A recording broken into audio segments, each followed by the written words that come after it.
All right. Well, I want to make the best use of everyone's time who's attending and y'all's time as well. Thank you for joining as the panelists. Thank you, attendees, for joining. We're going to get kicked off here. It's right at 9 o'clock, noon o'clock here in Atlanta.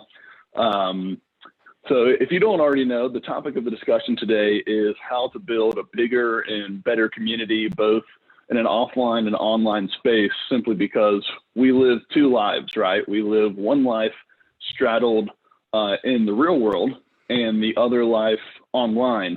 And that offers a huge opportunity, especially from the online perspective, to build a bigger and better community. And as I've been listening to other webinars and speaking with top producers across the country, one of the big takeaways that I have noticed has been that folks who are becoming or already have become a valuable part of the community are thriving today relative to those who have not, right? They're still getting deals closed, posting, new listings and writing contracts, et cetera.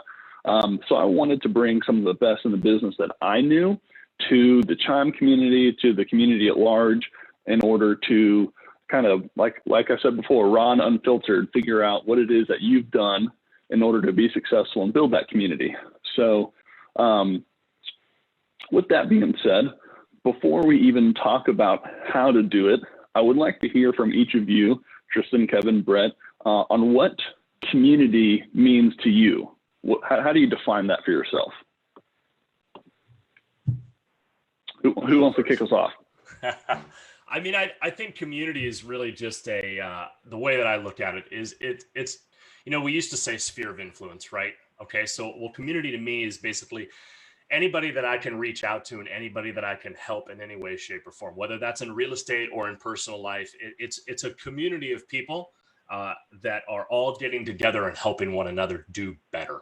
And so you can take that into, Tristan, Lab Code Agents, you take that and it's a group of people that are helping each other do better. My group, Underground, it's a group of people that are trying to help each other. In real estate world, it's the people that you can reach out to and help. So with me, it was community was big for me. I took that and I grew my local community around each other and rallied each other to help new restaurants and new businesses, which in turn ended up with more real estate deals because of it. So community is just a group of people that are all helping one another do better. Yeah, that dude, I don't know if I can beat that one. That was a really good one. Good job, Brett. I think the only thing I can probably add to it is just a group of people that share something in common, even if it's where they live or just an ideal.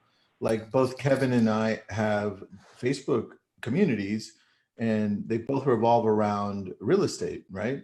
And they're slightly different. We choose to target different things, but they're both great communities, right? So yeah, I think you hit it right on, Brett. That was good. Yeah, I was gonna say, definitely nailed it. I would have said what you said too, Tristan, is it's nothing more than, to me, in my mind, a group of people with something in common. So that could be demographic, it could be geographic, it could be an interest, it could be a profession like real estate, or it could be like real estate because like where you live, like we would use as agents to build up our farm, if you will. To me, in a community, it could be around so many different things. It could be around, people that wear black shirts all the time, or, people that sell real estate, or, whatever. The thing is it's kind of endless, and we're actually all parts of multiple communities. We may or may not realize it. Yeah, that's it. Yeah, no, that's a why great we let take. Brett So with go that, first. That's such a great answer. We're like, Brett, you go. Is this why we talked about this all before? Hey, look, we're all waking up. You've been out surfing already. It's your turn. Is that what it was? No, there's no first, second, third here. Come on now, guys. This is all friendlies. There's no winner or loser in this discussion. You're a loser if you don't take anything away from it. I'll just put it that way. But ultimately, moving forward, right? So now to discuss how the community began, right? We've been in an internet age for a while. Did you begin growing your community online, offline? Not specifically the Facebook groups, but in your real estate business? Where did you where did each of you start? And we'll just continue in the same order that we began. Sure. I basically started, it was online. So we'll use Tri-Cities for an example. I mean, when I moved there, everybody's like, you're from SoCal. What are you doing here? There is nothing to do here. And so I actually decided I wanted to find like-minded people, and I wanted to take them and basically show them there was stuff to do there. There was food to eat, there were activities to do. So I started online, and I basically invited people offline, online, to be able to find things to do in my neighborhood, my area. And that's what started my group. And so that was how I gave back to my community. That's all right. So you got kicked off with restaurants, things of that nature, things to do. Tristan? For me, it was, I started it in person first through realtor.com when I was speaking for them nationally. And then I just shifted it over to an online setting to be able to answer the same questions I was getting in person. And so initially they were the ones who helped me grow it when I created this. And then it just took it was all timing for us. It just happened to be, Facebook groups happened to be new at the time. So back in early 2014, that's when we went all in on Facebook groups. So let's unpack that for a second, because we're not all national speakers for realtor.com, right? Believe it or not. Yeah. So take me back even further before you got to that place. So here, I'll give you some things that you need to do if you want to start a community, because we had to reverse engineer what we created and say, well, how can somebody do this, right? So the best thing to do is take a look at communities like Kevin's, right? Like Lab Coat Agents. Take a look at Peloton. Peloton's got a great community, great culture. Take a look at ones that on Facebook that are already thriving culture-wise, so you can see how often Kevin posts. I mean, if it wasn't for Kevin and people like Kevin in his group, he's the one who sets the tone, and he's the one who sets the expectation, so people can keep on coming back, right? So each community, each group needs to have somebody that's continually posting. And I say, look, that's why I say, start with your passion. Define your group, find your special interests. If you like kayaking or cats, right? It's a special interest group. If you like more like a community type group, you can pick a city or a county or an area and then give some facts or what's happening about that. Some people want to do business groups, like companies selling a product like Peloton does, right? Or you can be like Lab Coats, and it's a group of people that have kind of like the same beliefs and standards, where we're giving advice and helping people. But pick your passion. That's what I always say. And then you'll start seeing that it'll be a lot easier for you to contribute into that page, because it takes a lot of work. Sometimes it's like we're just pushing it ourselves, and finally people catch on. It's like, okay, finally, right? That's the advice I can give you at the beginning. To start with your passion. Okay. Kevin? Yeah, we started in person too, just teaching sort of locally. We started teaching short sale classes, and just to give back to realtors. That's truthfully, that was it. We were closing them. Nobody else, it felt like nobody else was. And so we started teaching short sale classes in person around Phoenix in different brokerages.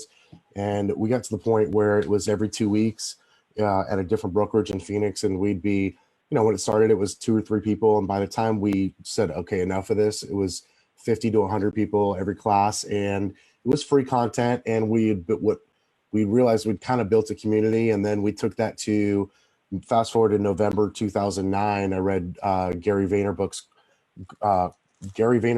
book, Crush It. Wow, say that 3 times real fast.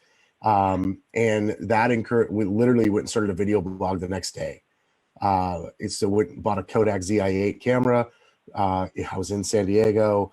We started filming videos 5 days a week and just started putting out content. And while we didn't have a group, if you will, that built a community for us around the country and allowed us to then go speak around the country.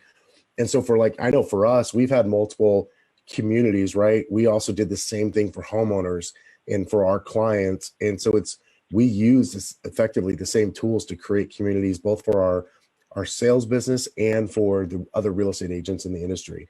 and they've just taken different life forms over the years, right? Into different things. And so it's just a matter of doing something. Once you realize like, hey, I got a group of common, like-minded people with a common interest, you've got a community. And if you want to be the leader of it, go for it. So the same strategies that you're using to grow your online communities with Next Level Agents or Lab Coats or Real Estate Underground that Brett runs, you are using for your home buyers and sellers. You're just changing the content, right? Correct. So still very aggressive videos. Yeah, Tristan. One thing I wanted to point out that Kevin said, and also Brett Baker, which is good, is, and I totally forgot to mention this, they each were really great at doing something. And they started with such a small niche, right? Because they were so great at it. And that's what expanded into other things. That's exactly what happened with us. Well, with me here, I was great at converting online leads, specifically realtor.com and Google PPC. And that's what I started to grow with. And then I had to shift and include more, right? Because people were coming in. But that was a great point that Kevin brought up here with short sales, because they were doing that and they were so good at it, right? I have a quick little graph if you guys are a slide if you guys that are tuning in want to take a look at it. This is what I always tell people to do when you're starting a group or a community. We've broken it down into 4 types. And love that. It gives people a better idea as to what different types of communities you can grow. And I think it's really important to start with just defining your group, because I didn't know, and I don't know if Kevin knew, but I know I didn't know when I was starting it, really what it was just about. I was just giving back, exactly what Kevin said, right? I was just giving back. So no, that's awesome. So find your passion, a small niche group where you can build a lot of raving fans, people who will shout your names from the rooftop, and then expand from there is kind of the way I'm interpreting that. I call it building megaphones. You have to have positive megaphones, man. So that's people ask me all the time, like, hey, you started this community group for the area that you were living in. How did you make money from that? Like, why would you spend so much money to film other businesses? Why would you promote other businesses? And really the idea behind this, if we go back to his chart, it's all about, taking people that see what you're doing, like-minded people, and then getting them to stream your name from the rooftops. You'd be surprised when you're in Costco and they're like, hey, I remember you from that video you did. And you're like, what's your name? But they feel like they know you right off the bat. So it's people work with leads, and people will work with someone that they know, like, and trust, right? So if they know you, they've seen you around, they see what you're doing, they like you because of the content you're creating, and then they trust you because you've built that trust with them, they're going to work with you. So, for those that are trying to build a community group, know, like, and trust, go after those 3 things. Talk a little bit more, if the 3 of you will, about the trust factor, right? The know and like is relatively easy. Y'all are all likable guys. Does that translate immediately to trust, or what is it that bridges the gap from knowing and liking to now trusting? I guess I'll go. Leading. Go ahead, Tristan. You were going to say something. No, I was going to go Kevin. Yeah, sorry, I was started talking and I was muted. I try to mute myself so you don't have to hear all the thoughts going on in my head when someone else is talking. So I think what bridges the gap of trust is consistency. Just showing up as you are, time and time again. That, to me, because the reality is no one is for everyone. A good friend of mine said to me a couple years ago when we happened to be on a search for a new brokerage, and it was a couple months in, and we were struggling with that. And my buddy said to me, he said, a brokerage for everybody is a brokerage for nobody. Like, you're just not going to find something that's perfect. And I think it's the same thing. Like, no one person is for everybody, and that's why you see people be so polarizing, because they know that principle and they understand that. And so if they turn that up a little bit more, it just creates a line, and it forces people to pick what side of that line are they going to stand on. Right. So if you're just you and you're consistently you, the people that are drawn and attracted to that will be there, and they'll learn to trust you because they know how you're going to show up. That's great. That's I'm great. going to tie in on that actually, Kevin, because that part of it, which is be you. I think what a lot of people see is they see communities that are built. We'll use mine for an example. We'll just use my community that I did for Spotlight on Tri-Cities. I think they see like I had a camera crew following me around. I had all this media stuff. And I think what people do is they've gotten to this point where they're saying, well, I can't do that because I don't have a media team following me around. I don't have people to edit these videos. What I've found the most successful way to build trust is be you. Get on your camera, your webcam, and we're all on webcams right now. We don't have professional editing equipment. My lighting is terrible in here, but it's me being me. And I think that the biggest thing that you can do is quite literally just show people who you really are. Because when you do that, they're going to start recognizing that down the road. Like, man, this guy is who he says he is. When you show up in person, they're going to be like, you are the same dude that you were on camera as you are here. And I think the best way to build trust is lead with education and lead with learning. So teach people, help them understand. One of the ways that I do that in real estate is I've found out my background is aerospace engineering and space physics. Okay. So I'm literally a rocket scientist. I will break financials down with you until you are blue in the face because financials are what I love. But I kept losing people because I would focus on the person in the relationship that I was working with that was the numbers person. And I would lose the person that wasn't a numbers person. The way that I built trust is I focused on the person that didn't get me the most. And I made sure that person understood who I was and what I stood for and how I could help them. Once I did that, I already knew that I could connect with the one that was the numbers driven one. But it's the one that wasn't. I focused on them and I made sure that they understood it. So I broke it down to like a 5th grade level. Everything in my business was broken down onto a 5th grade level so that everybody could understand me. As soon as I did that, the trust just went through the roof. So to make that clear, you were still being you. You were just demystifying the scariness behind numbers that make some people nervous. Simplified everything. I think the thing is that if you talk, I think we as an industry have done a really good job of confusing the client, right? And so if we take that and we break it down to a level that they can understand, kind of like I hate to use the words like Open Door did, Zillow did, all these guys took it and they simplified it like, oh, this isn't hard. This is easy. Why is everybody trying to make this hard? If we simplify it, we put it into words that people understand, in turn, they're going to trust us because we're not trying to throw jargon at them that they don't get. So simplify it all, make sure everybody understands. That's how I did it. That's what worked for me. Love it. That's solid. Hear from Tristan. Yeah. So I'm going to take somebody else's words and use them here as an example. I recently spoke to Bob Berg, and he's the guy who wrote The Go-Giver. Check out that book. It's really good. And he talks about the law of value and the law of influence. And with the law of value, it's all about giving more and becoming the resource. So, and that goes along with what Kevin says as well, which is, the consistency, right? And along with what Brett is saying, which is you're the one that's giving the education. You're the one that's showing them how it's done. And you're simplifying it, right?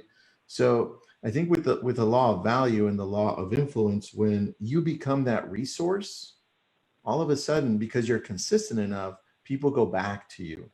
And it starts happening a lot more. The name of the book, Sabrina, is called The Go-Giver. Check it out, The Go-Giver by Bob Berg. But look, we focus, for the most part, like, I don't know, one of you said it, we're not for everybody. I know some people that just don't like us, right? Or maybe just don't like one of I've got Nick and Tristan, right? Sometimes people love Nick, sometimes people love Tristan. And so, it's not about really having everyone love you. It's just sticking to what you're great at and the people that you're connected with, just to bring the value, kind of with what you're doing right now. All of us here are super different, but we all share some things that are in common as well. And some people may connect a lot with Brett or connect better with Kevin, but the fact that we're here and giving back, we're increasing our brand awareness and giving so that people can connect with us in some way. So I think they both hit it on, dude. I think we're all at least in unison in this.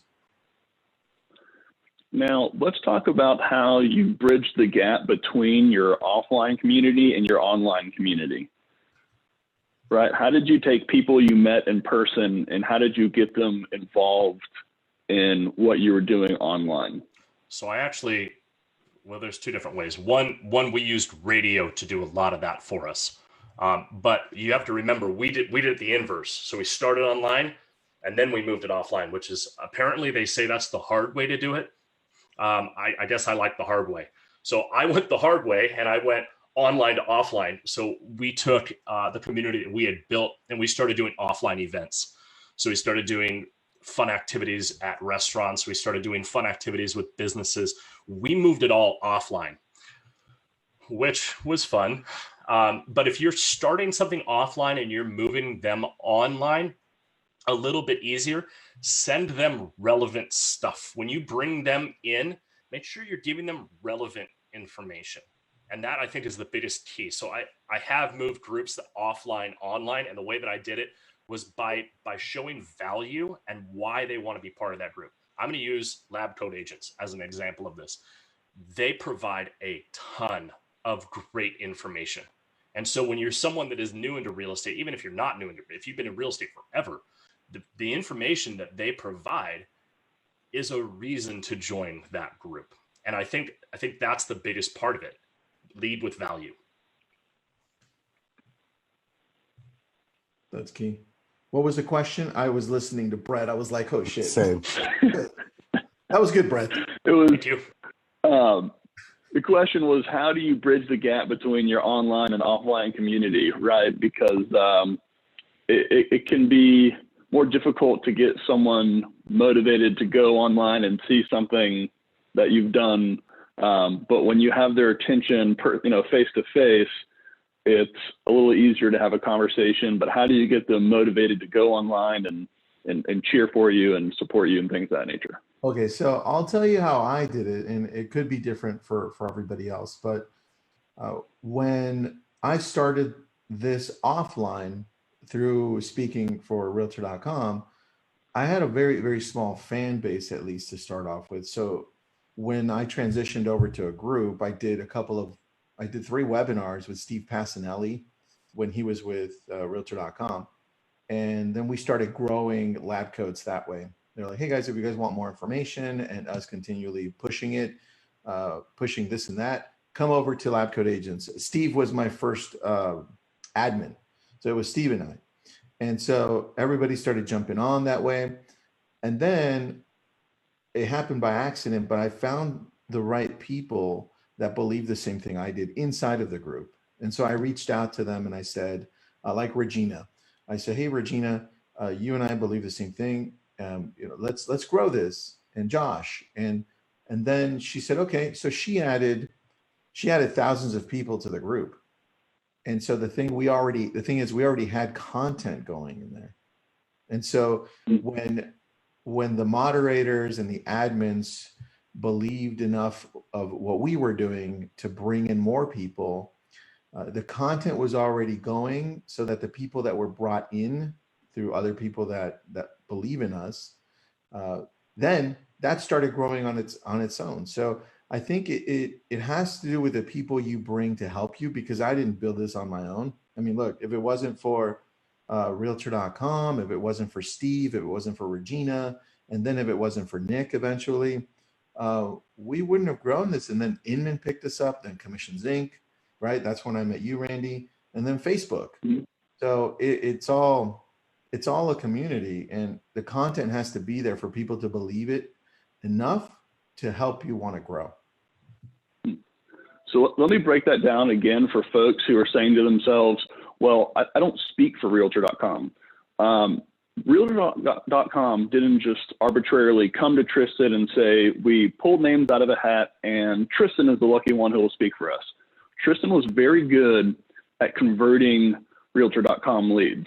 So that may not be your niche, that may not be what you're really good at, but find what you are very good at and rise to the top of your game in that own niche, right? Be the best at that, and then use the new avenues that are opened up through being the best in order to reach a broader and larger community.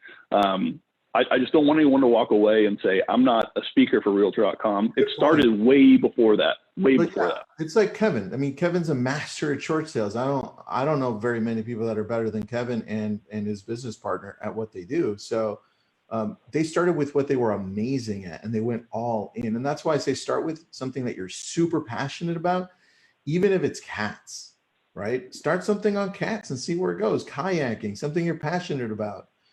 And then grow it from there, because it'll be a community that follows what you're loving at the time as well. That's why I went with food. Dude. I love food.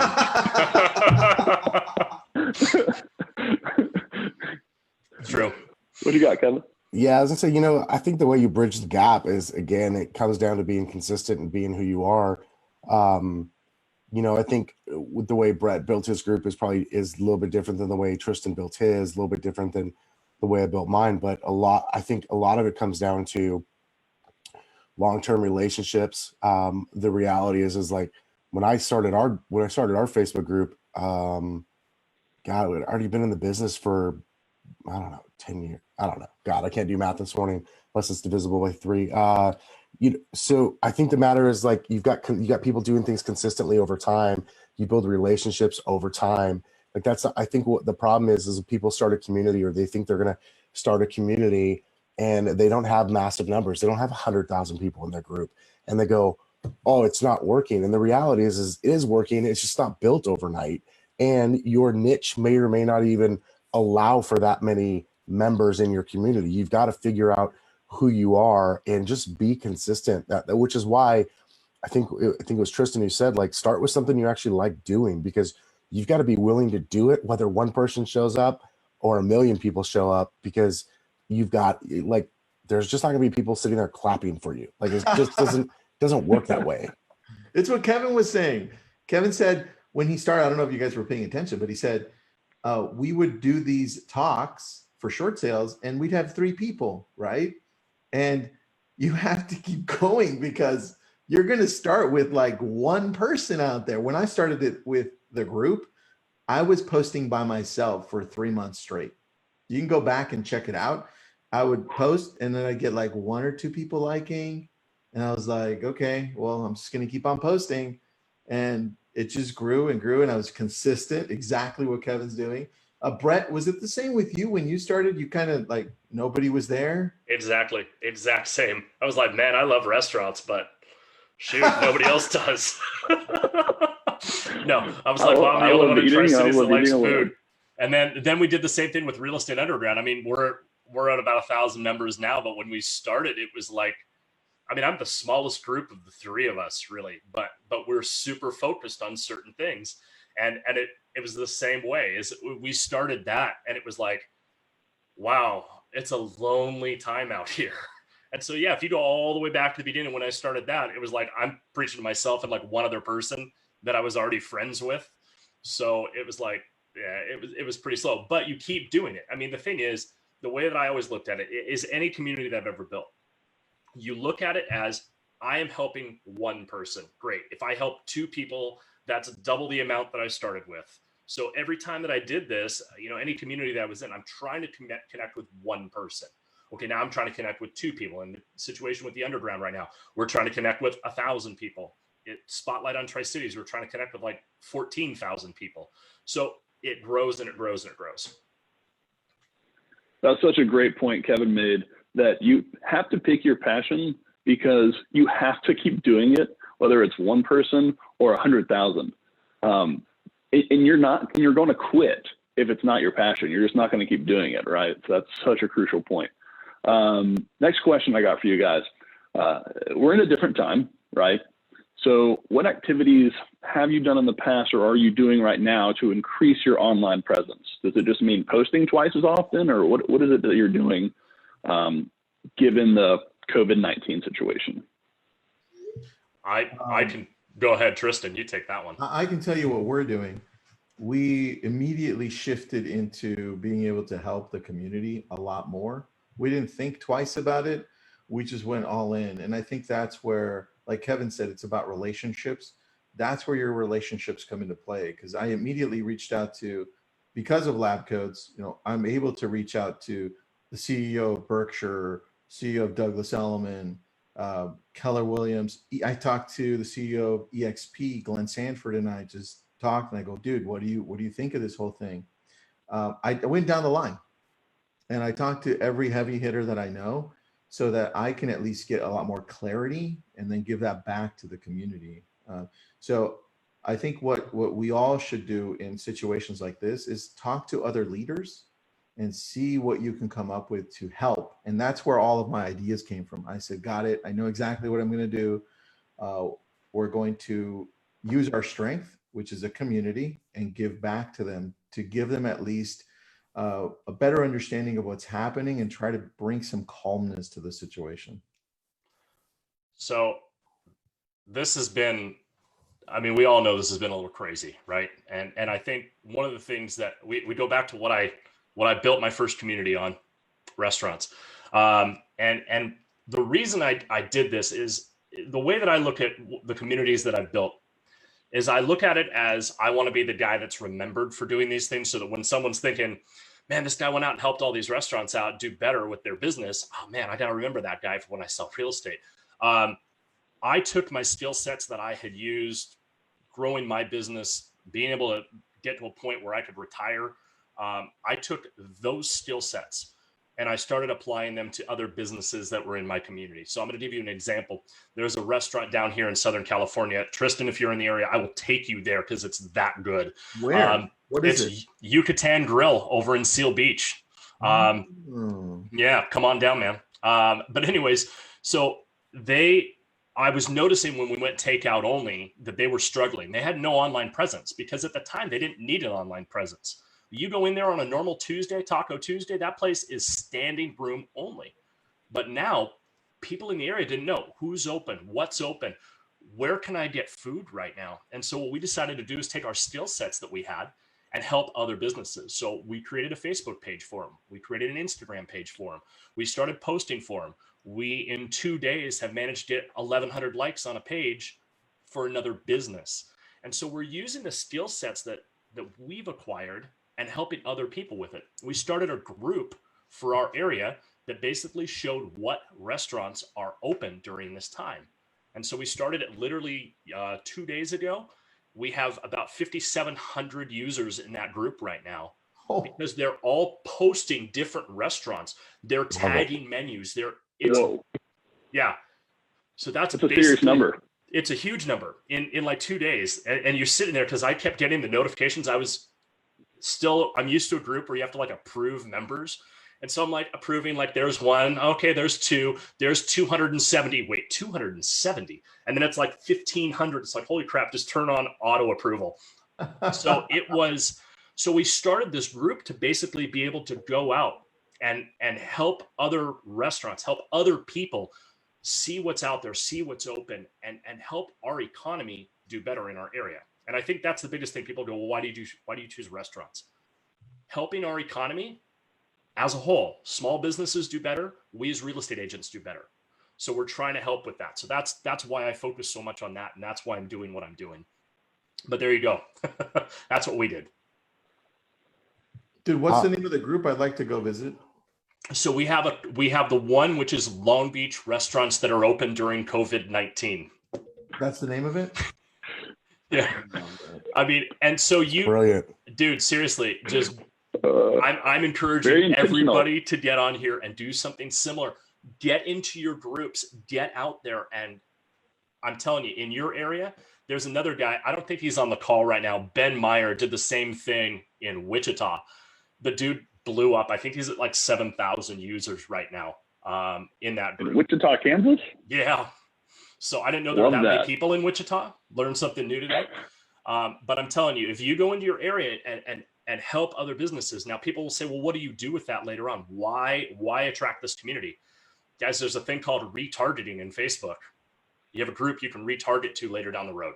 So throwing that out there. It's a brilliant idea. Yeah, one thing that they added so that, Brett, you could take advantage of this, they just turned on sponsoring for groups. So you can go in the back end of Ads Manager and start promoting whatever you want, ads in there. So eventually when the market turns, if you still have this group and you're still using it, you can go to the restaurants and say, hey guys, I can help you here as well. So that's awesome, dude. Good job. I love that. That's huge. By the way, anybody who doesn't have a group who wanted a local group should probably jump off this webinar now and go start that. That's genius, and it's a great example of something you can do to take advantage of what's going on right now to help people and help yourself simultaneously. Good point. I think the Randy, for us, I've got a few different communities that I'm not worried about, that I think about daily, like for work, right? And it starts in with our team, like with my real estate team, and then the next group out is our revenue share group, our sort of brokerage within a brokerage at EXP, and then we've also got obviously the next level agents group. And for us, here's the thing: Fred and I are just big on education. We just have always been big on education ourselves, and so we tend to just lead with that, right? Is let's just go with education. So for us, it's just been like, hey, what content, who can we put in front of these people to bring value during this certain unstable time, like with these specific things in mind. And that's kind of how we've approached that. I haven't necessarily doubled the posting. In fact, like in my group, I turned off like automatic posts because I'm tired of seeing stupid posts that have nothing to do with real estate in my group. And I'd rather just approve posts for right now until people have less time to twiddle their thumbs. Normally, that's the first time I've ever done that in 3 years. But I think it's just a matter of going, hey, what's important? What can we bring value in? And if it's valuable to me, that's what's important. It is how I view it. And the people that also see value in it will see value in it. And if they don't, they don't. Like, that's okay. But I haven't necessarily doubled up on anything. We've certainly had a lot more eyeballs just because there are more eyeballs out there, right? There's just more people who are willing to pay attention right now. So because of that, it probably seems like, at least for us, that our posting or whatever has gone up, but it really hasn't. And so I'm going to ask this question already knowing the answer, but it's ironic that I want to continue hearing this answer. How repetitive are these activities as a whole, and what's the importance of repetition? I mean, I think repetition is the number one thing, especially at first, right? You can have all of the great ideas on the planet. Like Brett's idea right there is brilliant. And I know that I can't go out and execute on that today. If I was freed up to do it, I probably would, because that's a genius idea. But the reality is I know I'd get through probably 70% of creating the group and then be distracted with one of the other things that are just vitally more important for me at this point. So you've got to be able to I think it's just like your real estate business, which is you've got to be able to be willing to do the boring, repetitious stuff. It's like anything else in life. Nothing in life is that. What's exciting is the outcome. It's not it's not doing the activities that are required to build something really big, whether you're talking about a business, community, whatever. It doesn't matter. It's all the same. And you said it before too, Kevin, that you have to be consistently you, right? So you were hitting on the importance of repetition already. Yeah, that's just kind of my belief, my mindset around it. Is you've got to be willing to just keep going. Yeah, sorry, Tristan, you're muted. Sorry about that. So just to add on top of what they're saying, and they already mentioned it in between, and that's the people that you're bringing on. So Brett, when he started this awesome Long Beach group for restaurants, the more support that he has, I've broken it down before. So I had a presentation on this before. So I'm just going to share this screen so people can, let me go to it, that one. You see how it says build the team? When you build the team around this, what you're doing is you're going to be able to grow this even more, because if it wasn't for the help that I had, like I just built a new LCA group, it's just for video. And I brought in people that can help us out. So I brought in people that are amazing at video. I suck at video. The only type of video I do are Zoom calls. That's it. But these people are amazing at video. And I have to have people that are continually going to post there and bring in more people and encourage people to do these things. So if you have the right team from close to the beginning, you're going to have the longevity that you want, and it's going to grow on its own a lot more. Love that. I also just found something out about Facebook. If you put too many people in a group in a day, they actually flag you. I just found that out. So we are potentially, we'll be back up here shortly, but yeah, we got shut down. We got too many people in the group in a day and Facebook flagged us. Yep. Did you guys know that happened? I just found this out. There's two things that happen. If you grow too fast, which you probably grew over 10,000 people in a day, they will flag you. Yeah. And the other thing, if you start growing over 2,000 people in a day, what they also start doing is they start ghosting some of those members that are potentially in the group, but they're not. So the number that I got was they only allow about 35% of those members in. So like when we started this viral video group, we had 14,000 people in a few days, but it only showed, I think at the time it only showed like 4,000. So we reached out to Facebook and they're like, yeah, that's just, that's the way we throttle it, because what happened was way back, I don't know how many years it was, 2 or 3, the Facebook was shut down when they had everybody, all these bots all of a sudden join. Do you guys remember that? Yeah. So they throttle it, so that will never happen again. And so unfortunately, we'll never see some of these members. On the back end, it shows that we have now 18,000 members on the viral video group, but it only shows on our end 7,000. And I'm like, oh, that sucks. So there is that, guys. So yeah. Be aware of that. We just have this big red flag. We're like, oh, okay. So I learned something new today. Move back up, dude. So I got 2 more questions. We're shutting down at 9:50. First question is, a lot of people have this perception they'll be annoying, right, by being active online or posting too much, right? Tristan, when you said you started, Brett and Kevin, when y'all first started and didn't have a lot of members of the group, you were the only one posting, right? You're saying you're just posting over and over. Some people have this false perception that they will get annoying. So what do you say to that? I would, Kevin?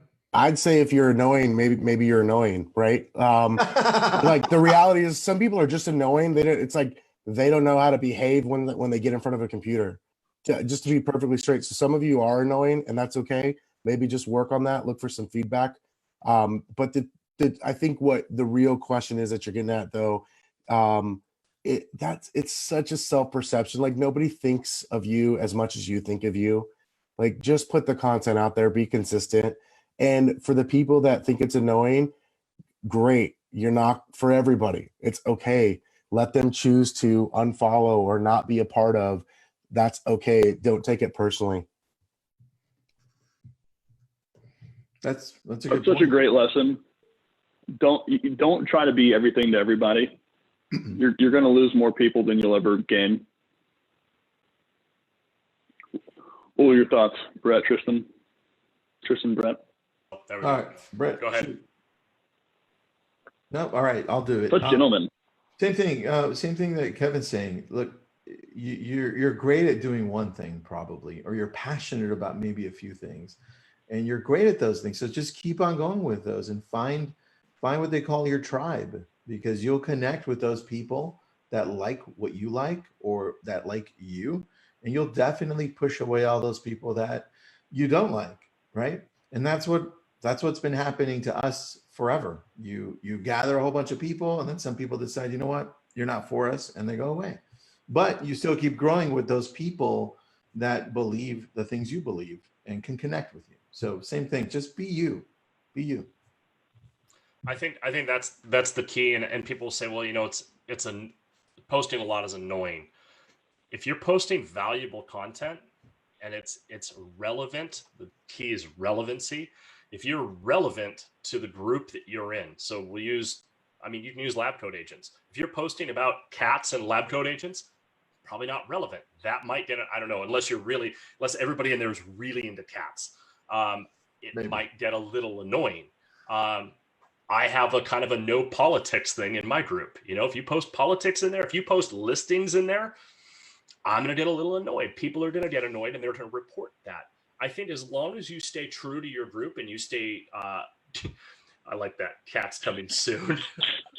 I think if you stay true to what your group is about, and you stay true to your consumers, and you stay true to the people you're trying to reach, you're going to be just fine. And I don't think people will find that annoying at all. In fact, that's the videos that we were sending out when we were full blown in real estate. It was all educational videos. People probably would have perceived that as annoying initially, but if you actually watch the videos and saw the content in those videos, it's all relevant. So that's my take on it. And to your comment about posting open houses or listings, one of my favorite parts of any Facebook group I'm a part of is Kevin's responses to people who post open houses in Next Level Agents, how he comments, screenshots, blocks, posts on this however many year old thread. No, we don't care. So wait. You call attention to it? Because I'm gonna start doing that. No, yeah, I call it. I shame them. Like, if you're so stupid to not see what group you're in, and just to be ignorant to the fact that that's not the place for that conversation, then I'm absolutely going to mock and shame you. So I will, like, it depends on how much free time I have on my hands, but you could see a thread. It's a couple years old that basically says no spam, and it's just a bunch of screenshots with, like, if you posted your open house, I said, wow, I'd say something like, wow, Brett, no one gives a shit, or oh, great, we'll all hop on a flight and be there, at noon, or just no. And I'll then I do that so you get the notification that you see, so you can see the comment, but then I just delete and block you out of the group because I just don't want you in the group. You just became my new best friend. That helps. So Kevin, funny. That probably helps all the other groups too. So thank you. Yeah. Dude, honestly, I thought about counting up the number of people I've blocked and kicked because, like, the admin stats or whatever. I think it'll tell you how many people you have blocked from your group. But I'm like, it's fairly large. I can tell you that. We need a monthly running number of that just to see the growth trajectory. So here I'm at 41. Funny. So not that big yet. Let's see. Up your game. I probably have more people out than I do members. I probably do, but that's okay. So we got about 90 seconds left. Let's get some parting words from the three of y'all. Brett, you go first since you started this whole thing. Alrighty. I mean, I think the thing that I would say is be true to yourself, be true to your group. Make sure that you are relevant in what you're talking about. Find people that are like-minded and connect with them. And I think, we have a great opportunity to do that in your own community. You have a great opportunity to do that. I think the biggest thing that you can do is find, like they're all saying, everybody in this group is saying the same thing. Find something you're passionate about and run with it. That's my 2 cents. Yeah, I agree. I think one thing that we didn't touch on was when you start growing communities and they grow big, you get a lot of different personalities in there. And you have to become, if you're not already, more aware of people's emotions, different personalities, and you have to start approaching it differently. If you do want to be a leader in this world or the world that you create, you have to be as kind as possible too. You can be a jerk here and there to the people that are total dicks, but you also have to approach it as a leader where you're more understanding, you're kind, and you have to try to bring people together, as many people as you can together. And I think that's one thing that you'll discover along the way. Yeah, I'm kind of like, I wouldn't agree with that 100%, but I agree with that mostly. Like, I'm a little more, I would rather keep it smaller and be able to be a dick to everybody who I don't like. To be totally honest with you, I just like, I don't like to work with people that I don't like to work with. And that's not to say that you don't have to make those decisions sometimes and deal with the difficult client or the difficult member of your community, whatever that is. Man, but he nailed it. Like the thing is, everyone's like, oh, I want this big group. I want to have 100,000 people. The reality is you see that, like, you know, Lab Coat Agents has 100,000 people, but that, and maybe you've got a group with 100 people or 1,000 people. Well, that just means Tristan's got 1,000 times the problems that you have. That's what that means. And so you've got to be willing to deal with that if you really want that. Like, it's not all people just, you know, it's like the you know, the picture of the iceberg. People only see what's above the water. They don't realize everything that goes on below it, that you have to deal with it. Like, it's not all glitz and glamour, and it's not all good stuff. Like, anytime you grow anything bigger, a business, a community, anything, it's going to have its fair share of problems. It's not to say that that's bad, but they're problems, and it's not all easy. That's awesome. I love it. I love the difference of opinions, and it's a great point. So with that being said, I got you guys for 60 seconds longer than I was supposed to. Thank you all so much. And on my Facebook page, I'm going to copy a link to all of these different groups that Tristan, Kevin, and Brett run. So if you want to find out how to find them, just go to my page and they'll be there. We've got Lab Coat Agents, Next Level Agents, Real Estate Underground. So thank you all again so much for being here. Thank you for your time. Thanks, and see you next time. See you soon. See you guys later. Have a good one. Easy. Guys. Peace.